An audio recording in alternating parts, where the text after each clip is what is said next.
Good evening, dear viewers. Nick is returned with a new movie review, and you're wondering, oh, which one could it be? Well, it's an interesting one. It's a take.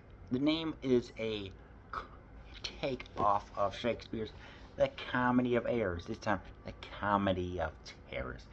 A delightful 1963 horror comedy that stars, of course, Vincent Price, who owns this failing business or bar, and he's trying to find ways to make money. So, with him being a funeral businessman, along with me, Peter Lorre, and also Boris Karloff, as an elderly father. What are they going to do to try and create some business? They're going to have some patrons believe that they are really dead. And what follows is not a Poe adaptation, but instead a delightfully dark comedy about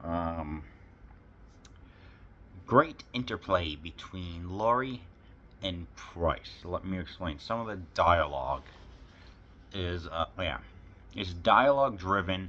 There are some running jokes and just scenes that you just have to think of.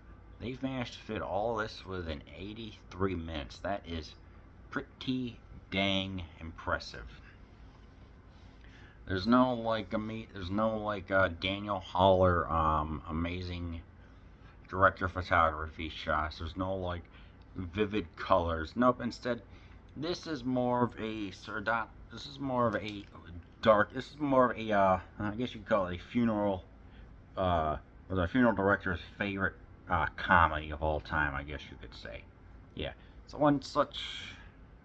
Of course, this is one this is one of those movies where your mileage may vary. For example, when they managed to bill a person, they wanted his fee, but when this person is eliminated, his wife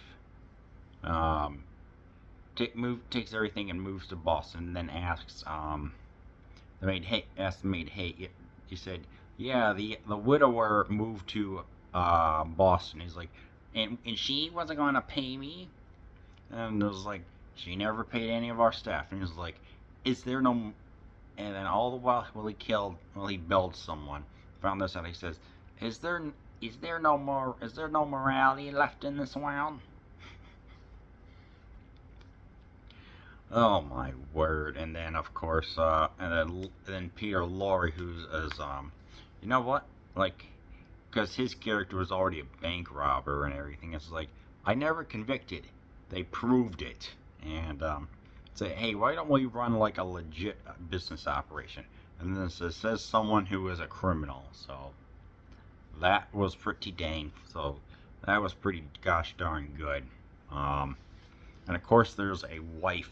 There's a wife who's trying to perform opera, but she sings horrendously off key, especially at a funeral where some people cover their ears.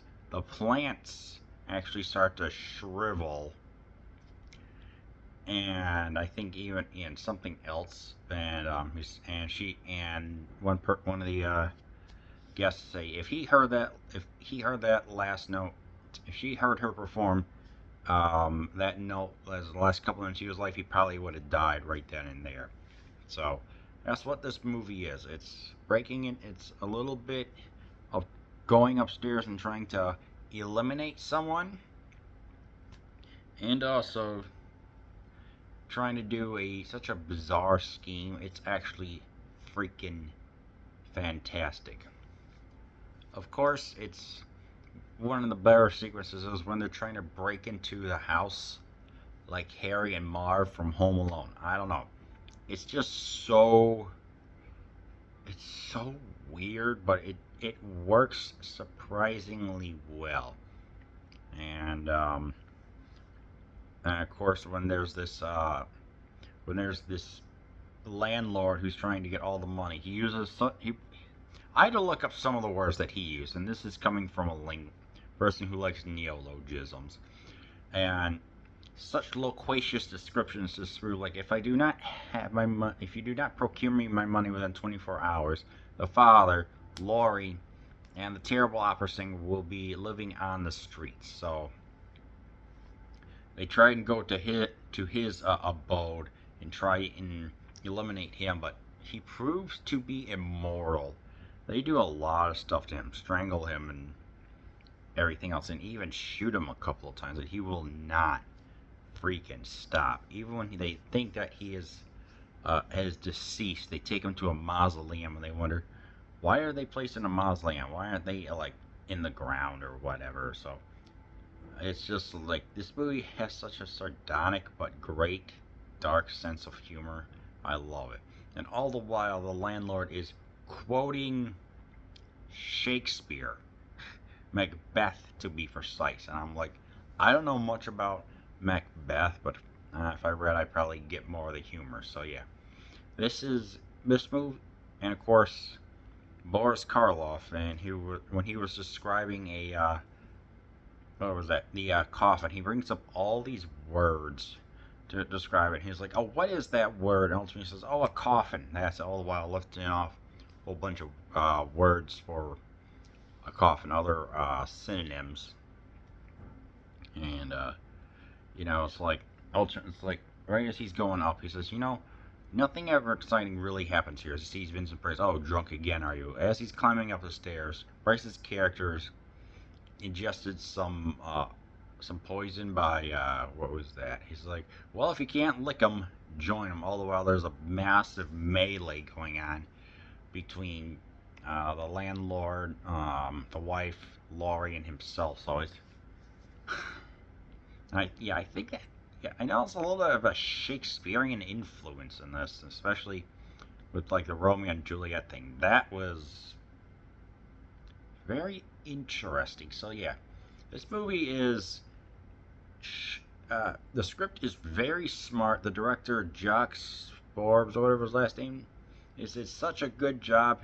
He wrote everything, and they got everything done, I think, in, like, what was that? He did this script in 28 hours and got some filming done, if I'm not mistaken. So very, very good if you like your movies to be cynical, but very funny at the same time. But this type of humor is not for everyone. I mean, originally it was going to be called a parody of the West Side Story called Graveyard Story or Graveside Story, something like that. And people wouldn't exactly get the reference where they did a comedy of terrors instead of errors, so it would have more appeal 62 years after it was released. So say what you will about that. This also marks the, get ready for this, one of the last performances for Basil Rathbone, who portrayed Sherlock, and also because the arthritis of Karloff was getting to be worse in his legs and back, he couldn't perform such a demanding role. So he played the father who was trying to, where his mind wasn't as sharp. And it was also Peter Lorre's last film. That was very surprising, and honestly, I mean, if you ask an average teenager nowadays, do you know who Peter Lorre is? They're really not going to say it. Maybe, like, if you ask 100 of them, like, maybe one or two may know who Vincent Price is. But yeah, but honestly, I'm kind of just glad they went out on this movie. At least it's still a horror. To a point, just the idea of the macabre, but it's funny, which, I don't know, it just feels just right enough, in my opinion, that at least they're not forgotten about. There's still dedicated horror fans out there. I mean, I'm doing a comprehensive review of all the movies, at least 10 minutes plus, obviously, as you can tell. I'm trying to add so the runtime of this movie, but 8 movies, 80 plus minutes. Dang. So yeah, I don't know, just like I said, this is your mileage may vary. If you have a very unique, dark sense of humor like I do, this movie will be for you. But if you don't like how macabre it can get with death and stuff like that, then you don't have then avoid it. But again, like I said, your mileage may vary on the comedy of terrors.